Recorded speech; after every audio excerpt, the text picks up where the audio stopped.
relatives who I love very, very much were here. But, you know, there's certain vocabulary that I need to use in trying to do my dad justice.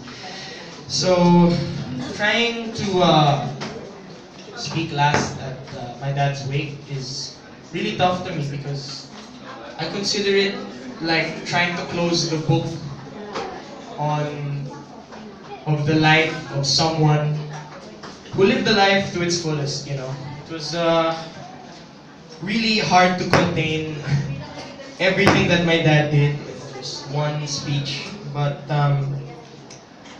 for his memory and because of how he gave me so much, I definitely owe it to my dad to try to encapsulate his life in a concise a way as possible. Just like I tried to do in my post. So, knowing my dad as the bad weed that could never be killed, as he put it perfectly himself. You know, always bouncing back no matter what happened to him. The next day he'd just be at it again. He'd just be smiling and active again. You know, even this one time where we were throwing the football around, and none of us even noticed that he had a massive gash in the back of his head when he just fell over at one point because it was nothing to him. He always said that he had always taken harder hits. Knowing that my dad was, the kind of guy that could never be phased, it was, no matter how long we knew that he had been sick, it was definitely a massive surprise to get the news on October 10th in the morning that my father had suffered a heart attack and was pronounced dead on arrival at Las Piñas Doctors. And, I didn't know whether to smirk at the news or whether to be utterly devastated because, as my dad always put it, he would always bounce back from anything for me. And bounce back he did, let me tell you. And up to his dying day and up to his dying week, I could definitely say for sure that he loved us, and he loved me very, very much, and he always was thinking of his family and all of his thoughts in his mind. And in that alone, I feel like I owe it to him to talk about his life, to do Alvin Aquino justice. So I always love to start with how my dad was such a freaking badass. Like, Jesus Christ. Some of the stuff was straight out of an action movie. That's why he loved this cowboy hat. Because damn, it was really hard to believe some of the stuff that he did sometimes. Like, the flag is one thing, the crane is another thing. You've heard it time and time and again, and it's just so hard to believe. That's not just it, He would just sometimes, out of nowhere, talk to me about how he would just, free dive 250 meters down, or how he just, off the top of his head, compute the timer for the explosives that would go off, which, by the way, would have killed every single one of his crew, had he not timed perfectly. Oh man, just from that alone you could tell that that's just one of the anecdotes from my dad's story as the badass that he was. Shooting a bullet clean through the hole of a CD, making his own homemade explosive firecrackers for us in, every New Year's. Making whatever contraption that he did to solve whatever mundane problem that you could have every day. Till the very end of his life, my dad was a certified badass, as we say it. And yet, as much as, me as a person, sorry mom. Oh my God, it's so what? hard to say that I wouldn't want to be that. But at the same time, it was really warmed my heart in a way that I could never explain in words. Every time that, in the same heartbeat that he'd be proud of doing things like that, he would go back and tell me, I was so proud of how I supervised you every single time you had a math lesson, or how he's so proud that ever since I was in the womb, he never baby talked me because he thought that he wanted to take me seriously and he wanted all of that. he was just as proud to be a father to me, and even in the little ways, that, as you may call it.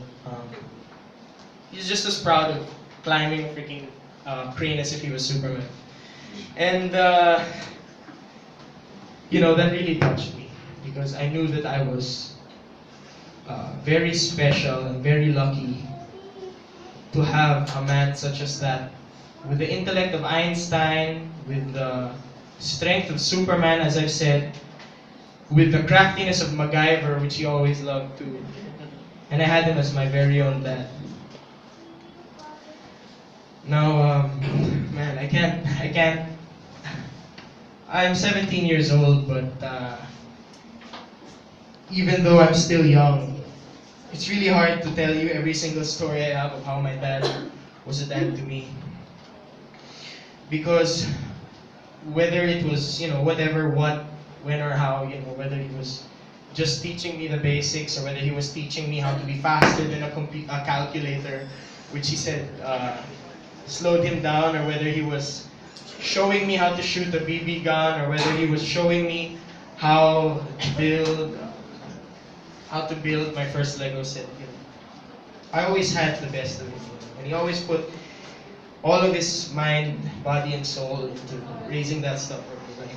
I remember the first example of this was when my dad was still working. He was still contracted with Move. I remember this one day I tried to play billiards with him.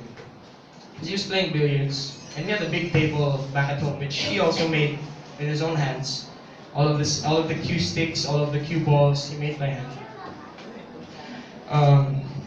I remember I wanted to play with him, but I couldn't, because I couldn't reach the table. I was 4. I was jumping just to see what was happening on the table. And my dad was like, "Oh yeah, you want to play pool?" I think the very next week, he made me my own miniature pool table and set with all the balls, with all the cues, and with socks for the holes. Oh man, it was a normal thing to me at the time, because my dad was just that great. And only looking back nowadays, remembering playing on that pool set, it's only now that I realize how lucky I was to have the honor of him spending all of his time and effort on something like that.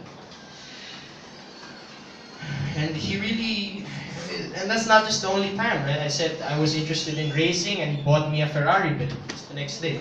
I told him that I was interested in darts. He got me a set of darts that wouldn't, that wouldn't hurt me anymore. I told him that I thought it was cool when he was shooting, so he bought me this BB gun, which he taught me very seriously, which he taught me to use just as well as he did, if I could ever be as good as him at that. Oh man, and even as late as this year, even though he had body pains, even though he had problems nagging him, he always, even at my Aikido sessions, he would always come, and he'd always throw me around and show me how to do a shoot to throw. He'd always, whenever I'd come home, he'd always have the ingredients ready for whatever dish we were gonna make next, because he wanted to teach it to me, because he knew that I loved it so much. He always fought through whatever, no matter what it was, no matter the circumstances, he gave everything. He surpassed everything to be able to.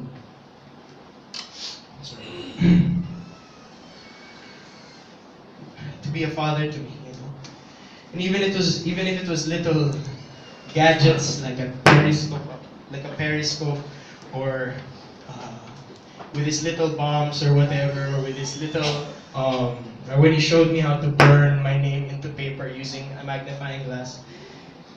He really was the person in my life who showed me that science could be amazing. And that's why I am where I am today. I would have never put my effort towards that so much if I didn't get the chance for him to pass every single bit of knowledge that he could to me. So yeah,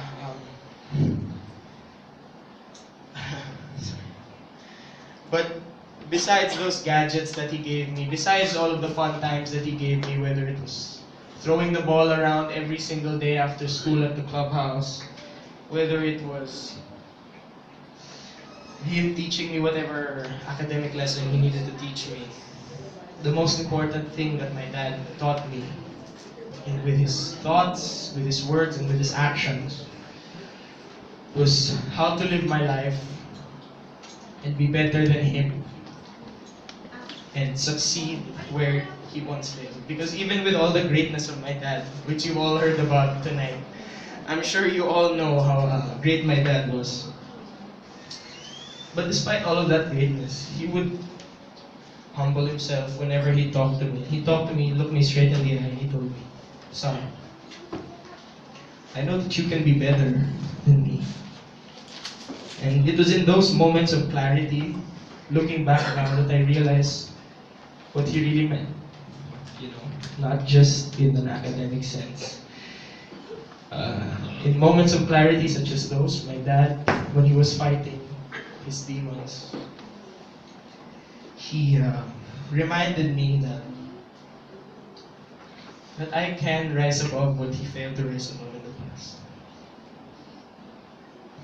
And those are the lessons that are really gonna stick with me my entire life. So he taught me as I said, three really important things. He taught me excellence, he taught me discipline, and he taught me love. So excellence, my dad would always very sternly look me in the eye and tell me, "Boy, you better do your best." Because he expected nothing less, and he gave me nothing less. And really, it was from him that I learned the importance of striving to break the mold, and not just following the crowd, not just staying within everyone's society standards. He taught me that you should always strive for more. He taught me discipline and resolve. For sure,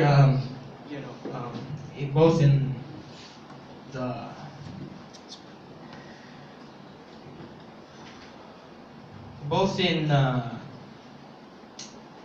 the things that I failed in, he made sure to always sternly teach me what was right and wrong, whether it was in his words or by demonstrating the consequences, I guess. And that there was always, even the darkness that overcame him sometimes, he taught me that I had to be strong and that I had to rise above it, not only for my sake, but for the sake of my family. And the last thing he taught me, despite everything else, which was most important, was unconditional love. Because, yeah, he was stern with me. He told me that you better do good. He told me, "You better or else." And he always told me with that southern accent that he expected the best from me. But even when I did fail, and even when I did falter, he always reassured me, "Son, no matter what happens," this is a direct quote from him, "even under the cold, cold ground, I will always love you." And that was really important to me, because I knew that whenever I needed help and whenever I was failing, I could always run back to my family and my dad and tell him, and go back to him for help. And he'd always tell me, "It's okay. This is what we gotta do. Next time, we're gonna fix it, and I'm gonna help you." And this really was one of the most important things he taught me, because it really helped me in shaping my attitude with him later in his life when things started to go wrong. And he deserved it. He deserved every amount of love back in the times where he was faltering, when he was having a hard time from me, and I tried to give him nothing less. So Dad, I really don't know how to say this in a way that you wouldn't find cheesy.